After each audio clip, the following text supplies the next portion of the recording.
Yep, it's that time of year again. It's December now, and it's time to start thinking about flying around in colder conditions. Welcome to the superpilotish channel. My name is Graham Wilson, and today I'm going to be talking a little bit about winter flying. And here's a few tips for you, maybe something you didn't really think of before. And before I get started, great news in the aviation community that you might have heard about it. There was a crew of Canadian pilots, a crew, basically not just pilots, but there was a crew that was detained in the Dominican Republic in Punta Cana. And I just read today in the newspaper that they're back in Canada now. So they spent a long time down in the Dominican because of oops, someone stuck some drugs in the avionics bay, and then they reported it, and there was a big long story. But the bottom line is, all the Canadians are back in Canada now, that crew, and welcome back, crew. Glad to have you back. And yeah, so I was, and a special shout out there to the Transport Canada and the other agencies that helped get this crew out of Dominican Republic because of basically something that was a misunderstanding. And hopefully there's something that can, something good can come of that where we don't have that happening again. Anyway, so there we go. That's the good news. They're back in Canada. And now we're going to talk about some winter flying tips. So I guess the biggest thing to talk about for the winter is that, I'll get the old KD12X out here to describe what's going on here. One of the things that you have to look out for, and everybody kind of knows it if they're a pilot, is that you have to watch out for in the wintertime is frost or snow on your wings. That can, this is kind of ground school 101, but it really does affect your lift. I have had it where there was some frost on my wings, didn't think it was too big of a deal, got up in the air, and it was a little bit unnerving. So we'll put it that way. It's like, yeah, that's not too bad. Yeah, it is bad. So there's a reason that they have, learn from my mistakes. Don't learn them on your own. They have this thing, it's called the clean aircraft concept. Surprise, surprise. And it's universal. It's on for every airplane in the world. It's kind of an internationally adopted concept of don't have anything on your wings. And, it makes a lot of sense. And just the way that your wings are, different pressures and things, it's just you're going through the air pretty fast, but the wing, it doesn't like snow won't blow off. It'll just kind of stick to it. So if you have any type of frost at all, I guess we'll talk about how frost can form. Okay, so usually, and where I used to work, we have in the wintertime, they have wing covers on the airplane. So these covers that you put on the wing at night, and then you take them off in the morning, and then your wing is nice and clean. But one of the things that I've seen happen where I was working, and where you'd go and the student might take off all the wing covers, tail covers, and then you go and you go do a little bit of a briefing before you do your flight. And at that point, there's frost that's starting to form on the wings. So, I heard it from this guy who was an organic farmer, that he started taking some lessons, but then, farmers are really busy and they're notorious for not finishing their licenses because they're just so busy, they don't have time for it. And so there's not a lot of farmer pilots out there. They're working like crazy. When they retire, they have a little more time. And so this guy was saying that he noticed that when for his crops was that the frost would always form about a half hour before sunrise and a half hour after sunrise. So that's something to consider, that if maybe you're doing the first flight of the day, or maybe you're going to be doing a night flight, you are going to want to how do you put that? Yeah, so keep that in mind, that take off your wing covers right before you go. So, or you could even do your pre-flight inspection and then put the covers back on just loose, and then take them off, and away you go. And then all that disturbed, when you're taxiing and taking off, it won't form quite as rapidly. And of course, don't have any snow on your wings. And hey, Shecky, I see you in the chat. Yeah, so there we go. There's that. Another thing too is if you have your plane in a hangar and you pull it out, that's a good chance where it could form frost on the wings, and you don't want that because and I'll kind of explain what happens with that if you have frost on your wings or snow. Your air's not going. You're flying through the air and it's not going over your wing uh, as efficiently as you would want. You want nice smooth air going over there, not turbulent air. So I guess I'll bring this up so you can see it better. And so what happens if you're not getting enough lift? You're going to have to increase your angle of attack, which is very piloty sounding, but you kind of bring the nose up like this. Okay, and then you're flying along, and maybe you're picking up a little extra on the wing. It's destroying your lift a little bit more. You lift it up a little bit more, and it's getting heavier now. If you got a big plane, you lift it up even more. And what happens when your wing starts going through, you start mushing through the air like this? Well, your plane's not designed to do that. And once you hit generally about 20 degrees, the wing from this, how would we do that?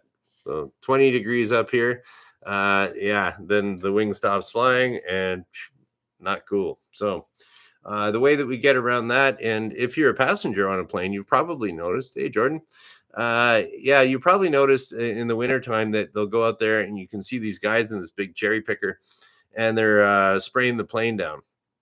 So what they would do is they spray de-icing fluid on the plane, and that's totally safe. It's totally been engineered like crazy.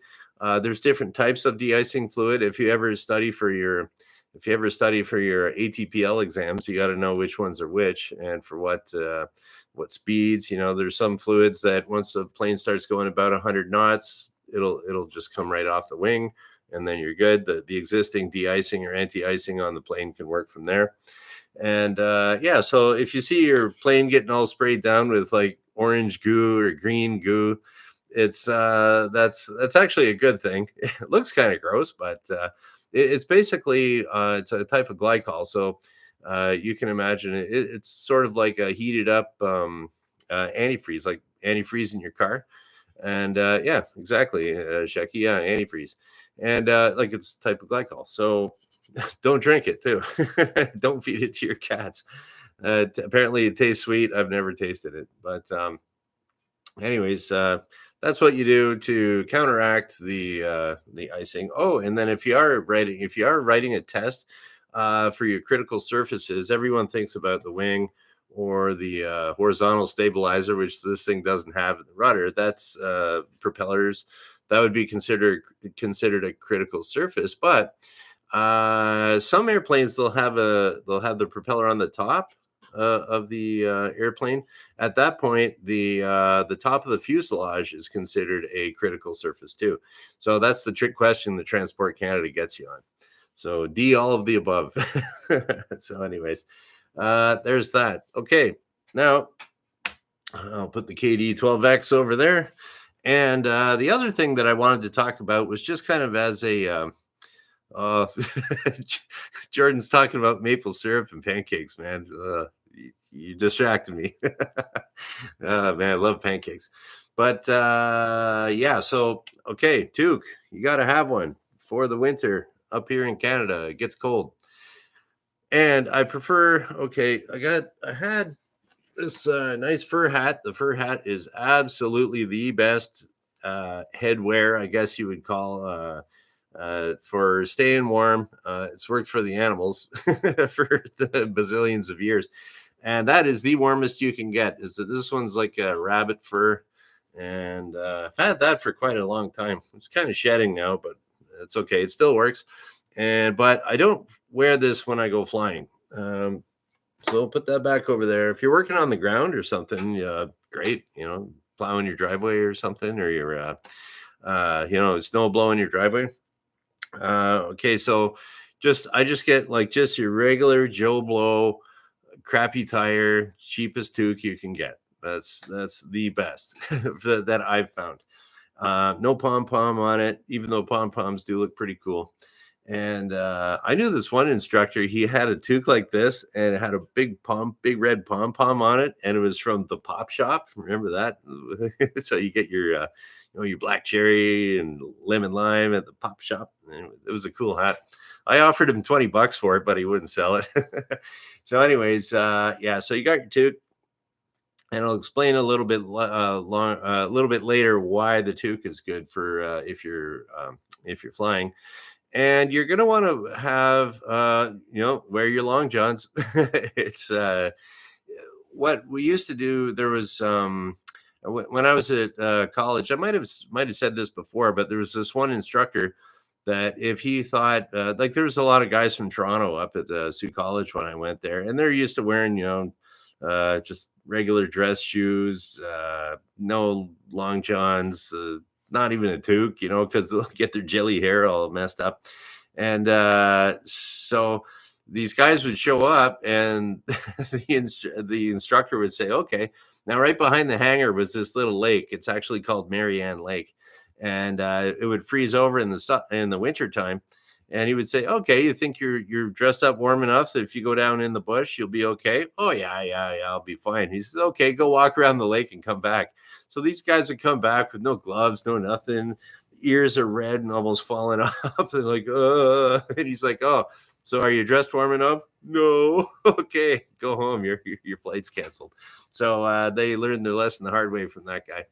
And I was, wear the biggest parka you got because if you got even if you're even in like southern Ontario or anywhere, Saskatchewan, where you're not actually in the bush, you might have to walk a mile to get to a farmer's house if you're right in the middle of a field, if you have to put down. So that's a mile takes you about 20 minutes to walk. If you're in snow this deep, it's going to take you a half hour or more. And you better be dressed warm enough for that. No one ever does, but I do. I'm not getting caught. And so wear your long johns. Make sure you got some gloves. Okay, now my favorite gloves to use are, I picked these up at, there was a safety supply store. You could probably go to Crappy Tire and pick up some. I like them if they have like a little bit of Thinsulate in them, and just regular work gloves. So the work gloves are good because if you're fueling up your airplane, it's good to kind of wipe off a little bit of snow here and there, a little bit of frost. You can kind of take it off with your gloves if you want. If you have a nice pair of gloves that are really good, ski gloves, you don't want to ruin them. So I find that just work gloves are great. You get them, keep them for the whole season, throw them in the back of the plane, throw them in your pocket. They got leather palms, so if you're handling like a hose the gas out, you spill a little bit of gas on there, who cares? And then so that's what so get yourself some gloves like this. They don't have to be that color, but I don't know, a little extra fluorescent isn't bad. I had some before that were just green and brown leather. They were good. So we got that. And here's why the toque is the best one to have. Hey, Rich, thanks for calling my gloves pretty. Okay. So this is what I do if it's cold out. Now, I have the toque so that it'll accommodate my headset. So this is what I do. So you're outside, you're getting your plane all ready, you're gassing it up, you're doing a pre-flight inspection, whatever you have to do. And so now it's time to get in, fire up the plane. And it's still going to be cold in there.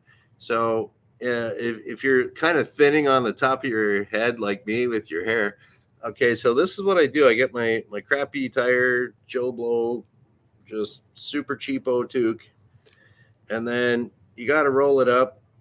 So it looks kind of funny, but it does the trick. And you just kind of roll it up here like a great big donut. So you look kind of like some kind of Kazakhstan goat farmer or something like that. There we go. Makes me want to play some kind of bagpipes made out of like a sheep gut. Okay, so here we go. You got your toque all rolled up like that, and then you can fit your headset on. Yep. There we go. And then you can bring it down in the front a little bit more if you want. The top of your head's going to be warm. Your ears are already warm because they're covered up by your headset. And then you can, and like even if you're working out on the ramp or something, gassing up planes, same thing. You might have to have big ear protection. And this is a good way to keep your head nice and warm. And there you go. So you got that. So I wanted to just show you how the toque works out. It fits in nicely here. I got a nice seal over my ears right now. It sounds like I don't know, in my head, it feels like I'm talking all muffled. But yeah, so we got that. And then, another thing on the headset is that I've had it where you, it's like these little covers that you put on there, and they're fabric, right? So the regular ear, I got these regular ear gel seals. Nice looking hat. Okay, let's look a little more stylish here. Okay, then we go. So this here, if it's sitting in the plane, that's going to get all cold up against your ear. So we got, you can buy these little aftermarket, just pieces of cloth. They work out great in the summertime too. If it's really hot, you get less, it's less sweaty and stuff like that. Breathes a bit, but it still has a pretty good seal to keep the noise out. So I'll just put that back on. Very handy little things to get. You can get them at your pilot supply store, online, whatever. And here's one that I found out the hard way that I'll bet you no pilot out there knows about. Is okay, so you got your microphone here, and you got the mic muff on it, so that keeps out your wind noise and stuff. But what happens a lot of times is that this will wear out, and we'll just take that right off. Just kind of slips off. It's a little foam thing like that, and so it can degrade over the years, and then so you're just stuck with your regular your microphone here, and you can see there's a little tiny. Okay, there's like a little there's microphone. It picks up on that side. It also picks up on that side. So that's right up against your mouth, and I had to replace the microphone on this because the mic muff was gone, and I thought I don't really need it, and a lot of people don't. But if you're working as a pilot and you're in there every day and it's cold, you might have your chapstick on or something like Burt's Bees or whatever it is to protect your lips. And then that'll get all over the microphone in here, and then it doesn't work anymore. So Jordan, you know who invented the microphone? Ooh. I'm not touching that one. Yay. Yay, you thought of a really good thing. Yay. Okay, so anyways, in the future people will go like, what's he talking about? But anyways, for now it's pretty funny today. Yeah.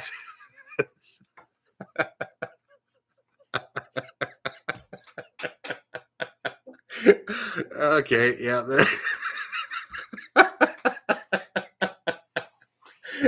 Yeah, microphone. Who invented the microphone? Mr. Mike. Michael Raffone, that's who. Okay, and so all right, so just keep your chapstick away from that. And then if you actually do spend the $2 or whatever it is, 50 cents for this thing, just stick it right over there, and that'll protect it. If you ever do have to replace it on this one, I just bought a new microphone, and there's a couple tiny little screws in there. You take them out, put it back in, and you're all good. But this little guy here will protect you from spending $50 on a microphone invented by, we're not talking about that today. Okay. I think that's a good place to end it right there. And okay. Yep, that's it. And there we go. So that was the one little microphone tip today that maybe I bet you no one's really heard of that one. And I'll put that back there. So okay.